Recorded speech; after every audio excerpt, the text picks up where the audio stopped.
माने स्वसमीपे स्वनिरूपित अवयवत्व को संकुचित कर। कहाँ आरोप होगा, कहाँ नहीं होगा।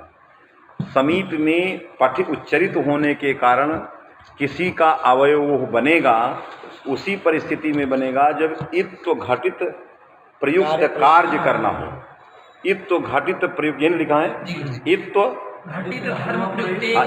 घटित जो धर्म तद धर्मावच्छिन्न उद्देश्यताक कार्य यदि करना हो, जैसे अनेकाल से सर्वस्व का जो सर्वादेश है वो सित्व प्रयुक्त कार्य है। सित्व इत्व घटित धर्म है, सित्व जो है इत्व घटित धर्म है, और तद धर्मावच्छिन्न सित है, तद उद्देश्य कार्य सर्वादेश है। उसकी कर्तव्यता में समीप में अवयवत्वारूप हो जाएगा। बात समझे कि नहीं? तो औस जो है में सकार ये अवयव कहा जाएगा। जब कहा जाएगा तो अनेकालत्वा सर्वादेश सिद्ध है। अनेकालत्वा सर्वादेश सिद्ध है। सिद्ध होने पर सित व्यर्थ पढ़ करके ज्ञापन करेगा। सिद्ध जो है व्यर्थ होगा। कहाँ? औस का सिद्ध, अनेकाल से सर्वस्व का सिद्ध, वो आगे परिभाषा को ज्ञापित करता है। ना अनुबंध करता अनेकालत्व माने अनुबंध के कारण अनेकाल नहीं लिया जाता। यदि वो अनवय, इसमें अवयव आरोपित हुआ तभी ये ज्ञापन बना इस पक्ष में। वास्तविक रूप से वो अनवय है। यदि अनवय है तो स्वयं अनेकाल नहीं है, तो परिभाषा मानने की जरूरत नहीं है। परिभाषा तीनों इसलिए मानी गई थी जब वो अवयव हो जा रहा था। बात समझे कि नहीं? तो यह अनुबंध औस सकार जो है ये अनवय है। अनवय होने से अनेकाल नहीं, इसलिए परिभाषा अनारभणीय। किंतु उसमें यदि अवयवत्व आरोप करते हो सित्व व्यवहार करने के लिए, तो फिर परिभाषा आरम्भ सिद्ध ग्रहण परिभाषा का ज्ञापन, अवयवत्व पक्ष में ज्ञापन करना है। अवयवत्व आरोपित हो या अनारोपित हो, यहाँ अवयवत्व आरोपित है, इसलिए आरोपित अवयवत्व को लेकर के ये विचार किया है। इसमें प्रमाण क्या है? उदीचाम मांग व्यतिहारी सूत्र। मांग का वहां अर्थ है मेंग, मेंग है। मेंग में जो है गा अनवय है। इस पक्ष में क्या है? अनवय। बात सुनिए कि नहीं? यदि अनवय है तभी उपदिश्यमान एजंत है वो, और एजंत को आकार होकर के मांग बन जाता है। यदि स्वसमीप में सर्वत्र अवयवत्व का आरोप कर दी तो यहाँ भी जो है मांग का अवयव ही वो कहा जाएगा। माँ के समीप में पढ़ा गया जो गां है वो मांग का अवयव ही है। यदि अवयव है तो उपदिश्यमान एजंत नहीं है, इसलिए यहाँ आत तो होगा ही नहीं। ये मांग निर्देश असंगत हो जाएगा। ये निर्देश जो है व्यर्थ पढ़ करके ज्ञापन करता है कि जहाँ इत्व घटित धर्मावच्छिन्न उद्देश्यता कार्य है, वहाँ पर ही समीप में पढ़े गए पर अवयवत्व का आरोप करना है। ये ज्ञापन है। समझ में बात आई? यही इसमें लिखा हो। समझ आई कि नहीं? अरे वो अनवय है, अनवय में वो प्रमाण है मांग, वो अनवय होगा तभी वो एजंत है। अनुबंध के रहते कोई एजंत हो जाए तो इसका मतलब उससे उसका कोई लेना देना नहीं है। गा से आया, आज इधर कह रहे हो अनवय हो, फिर कह रहे हो नहीं इसमें अवयवत्व तो आरोप है। यदि आरोप है तब तो वो एजंत रही नहीं गई। बात में कि नहीं? समझ में कि नहीं? इसलिए ये व्यर्थ पढ़ करके ज्ञापन करेगा कि स्वसमीप में स्वनिरूपित अवयवत्व वही होता है जहाँ घटित धर्मावच्छिन्न उद्देश्य कार्य करना हो। आया? ये इन्होंने बताया है। अब आया अत्र घटकत्व। इसलिए अवयवत्व जब आरोप हो जाता है तो परिभाषा मानना पड़ जा रहा है। कौन परिभाषा? ना अनुबंध का, क्योंकि वह एजंत तो कहा अनुबंध है, ये एजंतत्व विघातक नहीं, परिभाषा मानना। तो इसमें भी मानना पड़ेगा? इसमें नहीं मानना पड़ रहा है, बिना समझे बोल रहे हो। अवयवत्व तो आरोपित है तब मानना पड़ रहा है। हाँ, मतलब इसमें ये पक्ष क्या है? अनवय का है। अनवय का है तो कोई जरूरत नहीं है। क्यों? मेंग में गा के रहने के बावजूद भी एजंत मिल रहा है, तो कहाँ परिभाषा आरंभ करना पड़ रहा है? परिभाषा कहाँ आरंभ करना? इसलिए ये कहना कि इसमें करना पड़ रहा है, ये उसको संकुचित कर दिया है। कहाँ अवयव अनवयव अवयव वाला होगा जहाँ स्वसमीप में इत्व धर्मावच्छिन्न इत्व घटित धर्मावच्छिन्न कार्य करना, ऐसे नहीं सब जगह करना। आया कि नहीं? ये उसके अंदर वो लगा दिया है। अब आया अत्र घटकत्वं व्यपदेशिवद् भावानदिदिष्टं क्या परिष्कार किया पहले स्वसमभिव्याहृतत्व स्वघटित पदाघटकत्व स्वविशिष्टे स्वनिरूपितम अवयवत्वम जो है कि नहीं जन निरूपितम अवयवत्वम विवक्षितम तत्स्वपदे निग्राही जन निरूपित अवयवत्व ले जाना है वही स्व से लेना है। भूषण कठ में का निरूपित अवयवत्व यदि अणा में ले जाना है तो स्व माने का तत्संविव्याहृतत्व अणा में चला जाए। स्वाघटित ककार से अघटित पद क्षण तद घटकत्व ही अणा में है, अघटकत्व नहीं गया, इससे का निरूपितम अवयवत्वम नारक्षित। यहाँ तक बात हो गई। अब स्वाघटित पदा घटकत्व घटक जो घटकत्व है संबंध में वैशिष्ट नियामक संबंध में जो अघटकत्व के अंदर घटकत्व बैठा है वो व्यपदेशव्युत भावेन अनतदिष्ट चाहिए। समझ में आएगी नहीं? माने उसको अघटक को घटक व्यपदेशव्युत भाव से नहीं कहा जाए, है कि नहीं? व्यपदेशव्युत भावेन अनतदिष्टम क्या लिखा है? व्यपदेशव्युत भावानतदिष्टम। व्यपदेशव्युत भावानतदिष्टम माने व्यपदेशव्युत भाव से अनतदिष्ट घटकत्व माने वास्तविक घटकत्व रहेगा, अतदिष्ट नहीं रहेगा।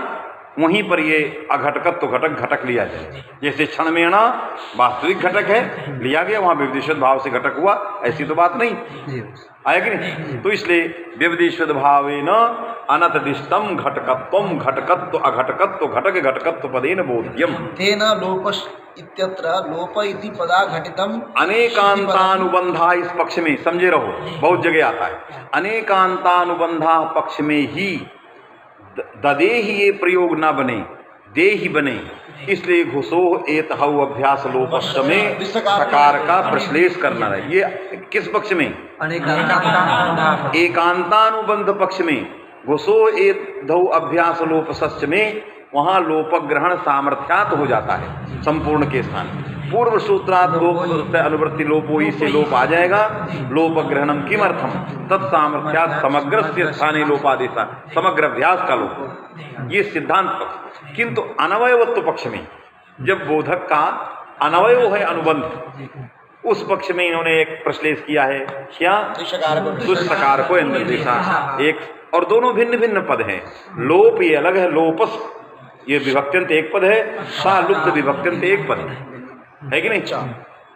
अब आगे चाहे अब यहाँ लोप निरूपित अवयवत्व तो सकार में होना चाहिए, तभी लोप सिद्ध कहा जाएगा, क्योंकि सकार अनुबंध है लेकिन अनवय है। ये जो पक्ष चल रहा है ये अनवय का चल रहा है। यदि अनवय है तो ये स्थित ही नहीं, जिसके लिए सार रखे गए वही चीज नहीं हो रहा है, तो कहा नहीं इसमें लोप निरूपित हम अवयवत्व आरोपित करेंगे, सिद्ध आरोपित करेंगे। समीपे पठितत्वात्, तो कहा संबंध ले जाओ, पहले स्व-विशिष्ट होना चाहिए, लोभ विशिष्ट सकार को बनाओ पहले, तो स्वसमभिव्याहृतत्व तो चला गया, स्व माने लोभ, तत्समभिव्याहृतत्व जो है पढ़ा गया है। और अघटित पद, तो लोप से अघटित पद कौन हो गया? सा, क्योंकि अलग अलग पद है, किसी एक दूसरे से घटित नहीं। तो लोप इससे अघटित पद कौन हो गया? सा। व्यपदेशव्युत तद अघटकत्व होना चाहिए, व्यपदेशव्युत भावेन स्वयं स्व का घटक है। जब स्वयं स्व का घटक हो गया तो लोप स्व अघटित पदा घटकत्व नहीं गया, तो लोप निरूपित अवयवत्व सकार में नहीं रहेगा, तो सित्वा सर्वादेश नहीं होगा। इसलिए व्यपदेशव्युत भावा अनतदिष्ट घटकत्व लेना। तो व्यपदेशव्युत भाव से आप घटकत्व लाते जा रहो, हमें क्या चाहिए? वास्तविक घटकत्व चाहिए, वास्तविक घटक नहीं है वो, इसलिए स्वयं अघटक है, इससे अघटकत्व होने से इसमें चला गया, स्वविशिष्ट हो गया, लोभ विशिष्टा हिंसा, अतः स्वनिरूपित स्वायत्व आरोप्य सित्वा सर्वादेशा सिद्धा। समझ में आया? चलो पढ़ो दूसरा जो संबंध है, एक बार फिर इसमें स्वम लोपस है कि नहीं? तद घटित पद सा, और तद घटकत्व तो चला गया व्यपदेशव्युत भाव से स्वयं उसी में, लेकिन हमें व्यपदेशव्युत भाव अनतदिष्ट चाहिए, तो घटक तो है नहीं, अघटक है, घटकत्वा भाव उसमें बैठा है, तो अघटकत्व चला गया, तो दोनों संबंध चले गए। तो लोभ से विशिष्ट कौन हो गया? सा। तद निरूपित अवयवत्व आरोपित, कि मेरा दिमाग के लोप लिए शिवाब जो शाह था नहीं उधर दिमाग माने पूरा पद लेना है, लोपस तक गया। लोपस ये पूरा पद आगे का ये पूरा लिया गया था, इसलिए जहां भी होगा पूरा लेना। लोपहा, क्योंकि लोपा को करना है सर्वादेश, लोपा ये विधेय है, आया कि नहीं। तो स्वाघटित लोपा घटित जो पद है सा, वो स्वयं अपने आप में घटक है, लेकिन वास्तविक रूप में वो घटकत्वाभाव है, इसलिए वास्तविक घटकत्वाभाव अघटकत्व है, इसलिए स्व से विशिष्ट है। अतः स्वनिरूपित अवयवत्वम आरोप्यते नक्षते। समझ में बात आ गई? चलिए अत्र घटकत्वं व्यपदेशीवद् भावानतिदिष्टं ग्राह्यं तेन लोपश इत्यत्र लोप इति पदा घटितं शितिपदं श इति पदम है। तो व्यपदेशीवद् भावेन तद् घटकत्वस्य शकारे सत्वेपि वस्तुतः अघटकत्वेन शे लोप निरूपिता अवयवत्व सिद्धे। वास्तविक अघटकत्व घटकत्वाभाव बैठा है, इससे लोप निरूपित अवयवत्वम सिद्धि। तस्मात् अत्र पक्षे अनवयवत्व पक्षेपि सर्वादेश सिद्धा न काचिच्छति। अद्य संबंध निवेशात अत्र शकारे तदादीनामः एतदकार निरूपिता स्वसमभिव्याहृतत्व हटा दीजिए, स्वसमभिव्याहृतत्व हटाइए, तो लोपस का सकार भी असमभिव्याह तदादीनामः के आकार के समभिव्याहार भी नहीं है, लेकिन स्वाघटित तदादीनामा से आ से अघटित कौन हो गया? ये सा अघटकत्व है, तद अघटकत्व है, इसलिए तद निरूपित अवयवत्व होने लगेगा। इसलिए प्रथम संबंध है स्वसमभिव्याहार, तो अकार समभिव्याहार इसमें नहीं है। तो प्रथम संबंध का है कि कोई कहीं पढ़ा हो और कोई कहीं पढ़ा हो, उसको लेकर के ये संबंध न चला जाए। कहाँ से आया है? कहीं का भी हो, कहीं का भी बात समझे कि नहीं? तेदादी नाम सूत्र घटक ले लिया, विधेया ले लिया, आको ले लिया, स्वाघटित पदा घटकत्व इसमें बैठा है सकार में, लेकिन स्व समभिव्याहार तत्व नहीं बैठा है, इससे प्रथम संबंध निवेश कर। समझ में आ गया कि चल कहा तदादी नामः एतद आकार निरूपिता अवयवत्वा भाव सिद्धि। सिद्धि प्रथम संबंध निवेशा। ngमुटी ngम उट इति पदद्वयम् इति वादिमते। अब ये समझ लीजिए, ये एक बात है, गमो और स्वादच गमुट नित्यम में गमुट में दो पद है, गम एक पद और उट एक पद, और दोनों स्वतंत्र पद हैं, विभक्ति का वहाँ सौत्रत्वात् लोप है, लेकिन पदद्वयवादी है। तो जब गम उट दो पद हैं, तो गम निरूपित अवयवत्व टकार में लाना है, तभी वो टित कहा जाएगा। बात सुनिए कि नहीं? तो गम निरूपित अवयव तो वो तो अनवयव है, क्योंकि हमारा अनेकांत चल रहा है। कैसे आएगा? सो समीप में तो है कि नहीं? कैसे उसमें आएगा? तो अब क्या लिखा पहले देख लो। ngम उट इति पदद्वयम् इति वादिमते टकारे ngम निरूपित अवयवत्वाय अत्र पदम अनुबंधेतर घटितं ग्राह्यम्। माने स्वाघटित पद, स्व माने गम है कि नहीं, उससे अघटित जो पद कौन हो गया? उठ। अतद घटक ही टकार है, जैसे ककार से अघटित क्षण तद घटकत्व णकार में जा रहा है, वैसे गम से अघटित जो उठ तद घटकत्व टकारे अघटकत्व न गतम। अतः गम निरूपित अवयवत्वम कथम आरोपितम भविष्यति प्रश्न। समझ में आया कि नहीं? तो इसके लिए उन्होंने कहा कि स्वाघटित जो पद हो वो अनुबंधेतर पद होना चाहिए। ये जो उठ है अनुबंध सहित है, तो स्वाघटित अनुबंधेतर पद उदासीन तथा अघटकत्व प्रकार में चला जाए, इसलिए लक्ष्य सिद्धि नक्ष्य। स्वमने गम तद अघटितम कीदृशम पदम विभक्ति रहितम अनुबंध रहितम। पहले तो अनुबंध दिया है, अनुबंधि रहितम एवं स्वाघटितम पदम ज्ञेयम। तो गम स्वमने गम तद अघटित अनुबंध रहितम जत पदम है उदासीन। उट उट जो है वो अनुबंध सहित है, तो कोई घट पटा दी, तद अघटकत्वम टकारी, अतः स्वविशिष्ट चला गया। ये करना पड़ेगा, अनुबंधेतर का निवेश करना। ngमुटी ngमुट इति पदद्वयमिति वादिमते टकारे ngम निरूपिता अवयवत्वाय अत्र पदम अनुबंधेतर घटितं ग्राह्यम्। तेन ngम घटितम उट इति पदम अनुबंधेतर घटितं नास्ति इति तद घटकत्वस्य टकारे समष्टित्व सिद्धि। माने ये अनुबंधेतर नहीं है, अनुबंधेतर कोई उदासीन होगा। और तद घटकत्व लिखा, तद अगर वहाँ थोड़ा पाठ गड़बड़ है, तद अघटकत्वस्य गम घटित सही। हाँ क्या लिखा है? गम घटितम। हाँ गम घटितम, गम अघटितम। हाँ तो ये तो सही लिखा है, गम अघटितम किमप्युदासीनम उठना स्थिति, क्योंकि गम अघटित अनुबंधेतर लेना है।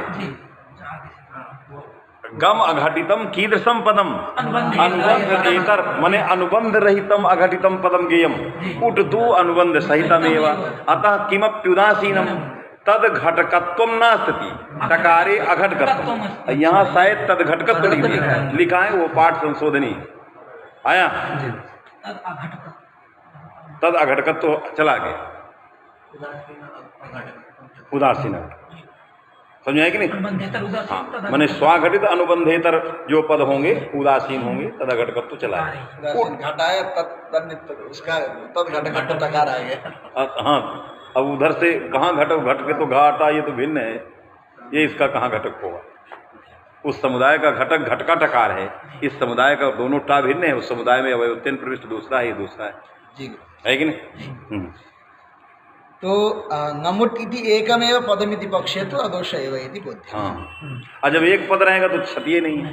स्वाघटित अघटित स्व अघटित पद कोई अनुबंधेतर कहने की जरूरत नहीं। स्व माने गमुट, तद अघटित पद उदासीन, तद अघटकत्व प्रकार में चला गया, क्षति नहीं, ये सब करने की जरूरत। ननु इत्तो घटित धर्मादेशे एवं समीपे अवयवत्वारोपस्य ज्ञापितत्वेन उपदेश। इन्होंने कहा कि उदीचा मांग इत निर्देशेन इत्तो घटित धर्मावच्छिन्न उद्देश्यता के कार्य एवं स्वसमीपे अवयवत्व आरोप्यते।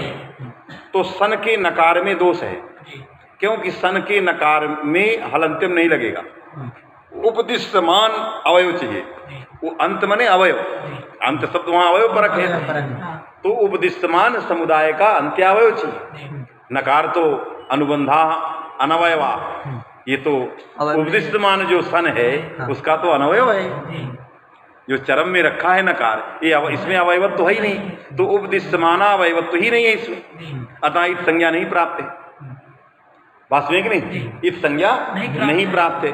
अवयवत्व का आरोप कर नहीं सकते हो। क्या लिखे हैं? अवयवत्वारोप इत्तो घटित धर्मातिदेशे एवं समीपे अवयवत्वारोप, क्योंकि इत्तो घटित धर्म का आदेश क्या करना है? यहाँ कोई इत्तो घटित धर्म का आदेश तो करना नहीं। जब नहीं करना है तो स्वसमीप में अवयवत्व तो कह नहीं सकते हो कि यहाँ स्वसमीप में पढ़ा होने के कारण करना है। यहाँ इस संज्ञा तो करना कोई ऐसा तो ये तो तो सिद्ध इस तरह के धर्म तो लाना नहीं कि ये तद उद्देश्य कार्य करना हो। यहाँ तो हलंत्यम से ना लाना है, और हलंत्यम में उपदिष्टमान अवयव जो हल अंत्यावयव, उपदिष्टमान अवयव हल अंत्य हल, तो अंत्यावयवत्व रूप जो उपदिष्टमान हल है उसी की संज्ञा होगी। अयम नकारः अंत्या अवयव में अंत तो है, माने अंत्य तो हो सकता है, या अंत हल तो है, पर अंत्यावयव नहीं। उपदिष्टमान का समुदाय का अंत्यावयव नहीं। क्यों? समुदाय उपदेश ऋषि नाम तात्पर्यम, ऋषि नाम तात्पर्यम समुदाय अवयवेश उपदिष्टमानत्वम नान्तरीयक्त है, इसलिए समुदाय उपदेश में ऋषि का तात्पर्य है। तो सन ये उपदेश, उस उपदेश का अंत्यावयव होना चाहिए, है ही नहीं आया, इसलिए कोई तो घटित कार्य करना ही नहीं। अतः इसमें नकार की संज्ञा कैसे हलंत्यम से होगी? इति लक्षणा, तो अंत शब्द की लक्षणा कर दिया। अंत शब्द उपदिष्टमान यह समुदाय तस्य समुदायस्य यह उत्तर समीपे पठितः, यहाँ पर समीप मने उत्तर समीपे, अंत मने उत्तर, पर समीपे पठिता है कि नहीं? तो उपदिष्टमान समय के उत्तर में, सकार के उत्तर में उत्तरत्व यदि किंचित पूर्व सापेक्ष, तो अयम नकारः उत्तर समीपे पठिता। कस्य उत्तर में जिज्ञासायाम सकारा, तो सकारोत्तर उत्तरत्व विशिष्टः अयम नकारः सकार समीपवर्ती। अतः एतादृशस्य नकारस्य समीपवर्तिना अलः इत संज्ञा हो, इससे इत संज्ञा हो जाएगी। नक्षति अंतकार से पर समीपे पठितः यह अंत्य हल है कि नहीं? मन यह हल अंत मन नहीं, अंत का अर्थ ही है पर समीपे वृत्तित्व विशिष्ट जो हल, तो पर समीप में जो वृत्ति हल है नकार, उसकी संज्ञा हो गई। आया कि नहीं? हाँ, एतत् फिर एक बार पढ़ते हैं। ननु इत्तो घटित धर्मातिदेशे एवं समीपे अवयवत्वारोपस्य ज्ञापितत्वेन उपदेशावयवत्वाभावात् अंत्यत्वानुपपत्ति अतः शब्दः इति। अवयवे एव अंत्यत्वं तिष्ठति, यह कश्चिद अवयवः सः तस्यैव अंतपदेन ग्रहणं भवति। यह कश्चिद अवयवः तस्य आदिपदेन ग्रहणं भवति।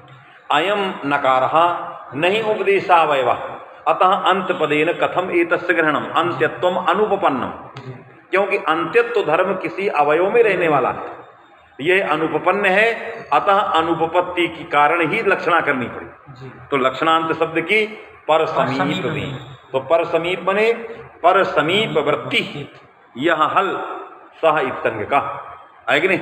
कस्य परः, तो सका उपस्थितत्वात् सकारात् परः, तो सकारात् परः यह हल समीप वृत्ति, यह हल तस्थित संज्ञा भविष्य। ऐसा अर्थ करेंगे इस पक्ष में। किस पक्ष में? अनेकांतान अवयवत्व पक्ष। एतत् प्रवृत्तेः प्राक् अनुबंधत्वाभावेन अनवयवत्वाभावं न लक्षणो अथवा लक्षणा केचित् कहा कि अरे इसमें अनुबंध ही नहीं है, ये जो अनुबंध है वो अनवय होते हैं। अभी तो इत संज्ञा करने जा रहे हैं, कहाँ किए हैं अभी? जब इत संज्ञा हो जाएगी तब वो अनुबंध होगा, तब उसको अनवय कहा जाएगा।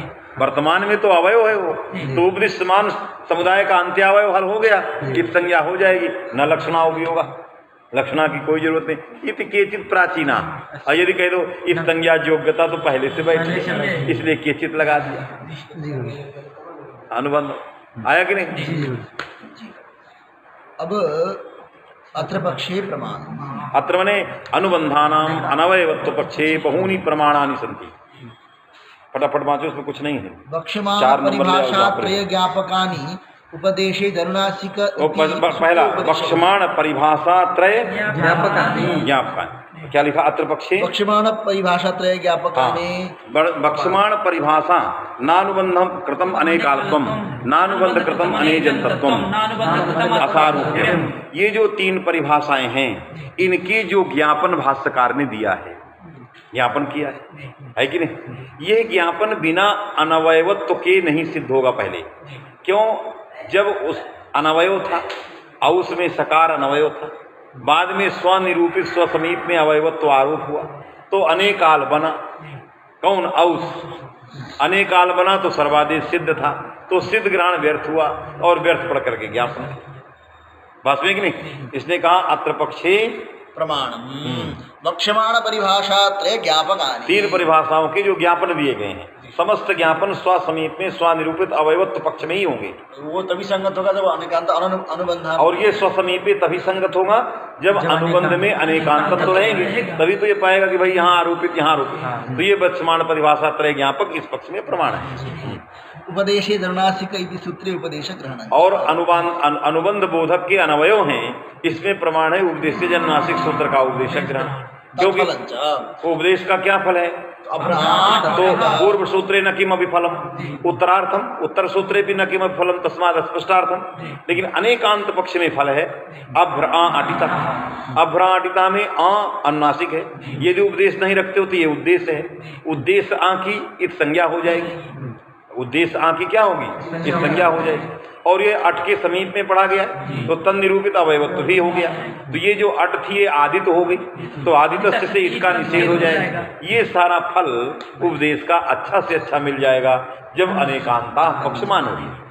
आया तभी ये फल बनेगा। चलिए लग गया कि नहीं? सब मनोरमा में पढ़ाए। हाँ, तो इत्यत्र आदितश्च इति प्रतिषेधो मा भूत्, तस्य च अनेकांत पक्षे एव समीपे अवयवत्वारोपेण संभवति। ये तभी सफल हो सकता है। हाँ। स्पष्टं चेदं सिद्धमनुबन्धानाम् अनेकांतत्वाद् इत्यादिना भूसंज्ञा सूत्र भाष्य में सिद्धम अनुबंधानाम, भाष्य में कहा सिद्धम अनुबंधानाम अनेकांतत्वाद्। ये जो भाष्य है ये अनेकांतत्व को बता रहा है, अनुबंधों में अनवयवत्व सिद्ध है।